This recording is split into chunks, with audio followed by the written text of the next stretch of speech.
Era véspera de inverno.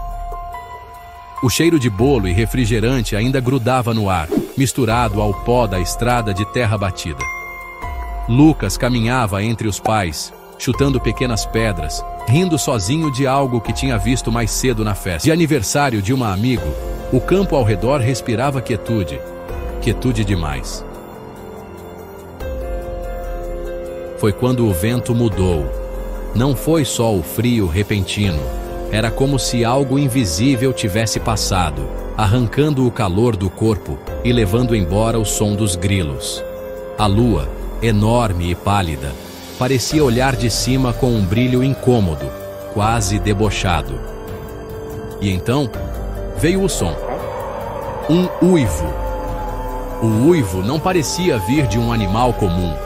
Era longo, gutural, quase humano, como se alguém gritasse de dentro de um pesadelo. O som horrendo daquela coisa atravessou a estrada e se infiltrou nos ossos de Lucas, que parou no ato, olhando para o breu entre as árvores. Ali, nas sombras mais densas, algo se movia. Um vulto pesado, mas ágil, avançava sem pressa, como um predador que já sabe que a presa não vai escapar. E então, 2 pontos acesos surgiram na escuridão. Não eram apenas olhos, eram chamas, vivas e famintas, fitando direto para ele. E antes que Lucas conseguisse entender o que via, um som grave, úmido e arrastado começou a crescer, acompanhado por passos pesados em galhos e terra, que ficava mais alto e cada vez mais perto. A respiração de Lucas ficou curta, como se o ar tivesse se transformado em pedra. Aqueles olhos vermelhos não piscavam, apenas o examinavam, com a calma cruel de quem já decidiu o fim. O vulto se inclinou levemente para a frente, e a luz da lua revelou algo que nenhum pesadelo havia ousado criar com tanta precisão. O rosto deformado de um homem, misturado ao focinho feroz de uma besta. O pelo marrom, grosso como a sombra de um incêndio, se arrepiava a cada passo. Os músculos ondulavam sob a pele como cordas vivas, prontos para se soltar. E havia aquele cheiro. Um fedor úmido e metálico, misturado a algo azedo, como carne deixada ao sol por dias. A criatura não corria. Ela se aproximava num ritmo quase calculado, as garras arranhando o chão com um som agudo que fez Lucas encolher os ombros sem perceber. O som ecoava, vibrava dentro dele, como se as próprias pedras da estrada quisessem fugir. O pai deu um passo à frente, o braço estendido na frente de Lucas, e nesse instante, a fera abriu a boca. A língua, negra e áspera, se movia devagar, provando o ar, como se estivesse saboreando o momento antes do ataque. E então, num movimento súbito, o monstro arqueou as costas e soltou um rosnado tão grave que fez o chão tremer, obrigando o pai de Lucas a fincar os pés como quem se prepara para enfrentar uma onda gigante. O rosnado ainda vibrava no ar quando o pai de Lucas avançou com um soco.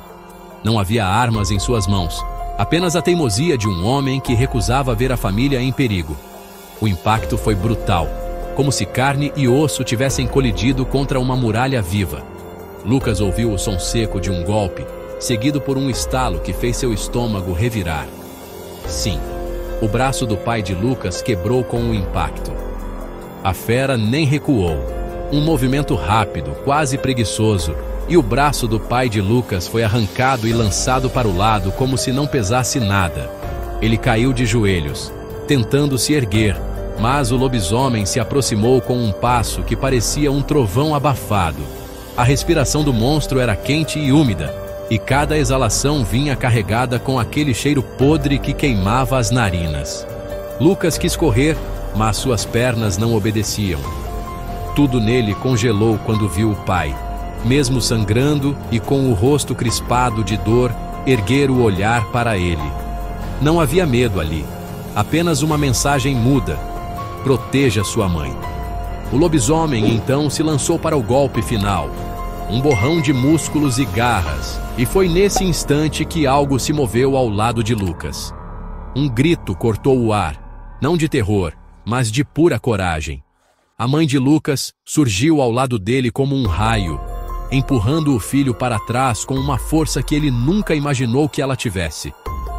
O vestido, agora salpicado com o sangue do marido, tremulava sob o vento frio, e seus olhos ardiam como brasas molhadas, queimando de amor e fúria.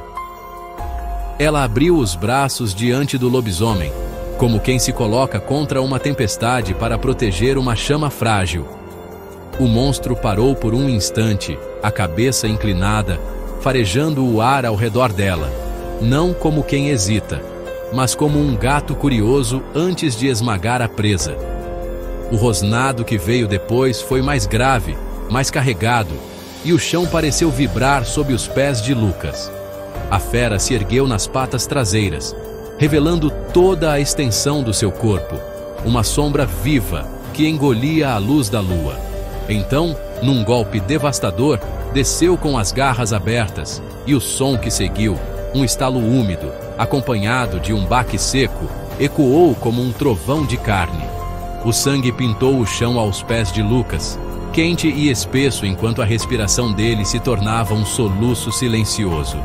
A mãe tombou de lado, e no instante em que o lobisomem voltou os olhos para ele, passos apressados e gritos começaram a ecoar na estrada.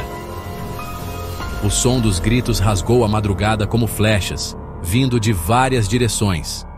Lanternas tremeluziram entre as árvores, acompanhadas de estampidos secos, muitos tiros de espingarda que fizeram o lobisomem recuar com um rosnado furioso. A cada disparo, a criatura se movia rápido demais para ser seguida pelos olhos, girando o corpo como fumaça viva, sempre fora de alcance. Lucas mal percebia quem o agarrava pelos ombros e o puxava para trás. Sua visão estava embaçada, como se o mundo fosse um vidro sujo. O calor do sangue dos pais ainda queimava nas suas mãos, mas as vozes ao redor eram um borrão distante. "Atira! Atira de novo!" Alguém gritou, e mais tiros ecoaram, estourando folhas e galhos. O lobisomem, agora meio escondido na beira da mata, soltou um rugido que parecia vibrar dentro do peito de todos ali. E então, como um vulto líquido, desapareceu na escuridão, deixando atrás apenas o cheiro de ferro e um silêncio denso, pesado. Os vizinhos se amontoaram em volta de Lucas, tentando falar com ele, mas o garoto só conseguia fixar o olhar no vazio. E, enquanto era carregado para longe da estrada, uma luz pálida começou a surgir no horizonte.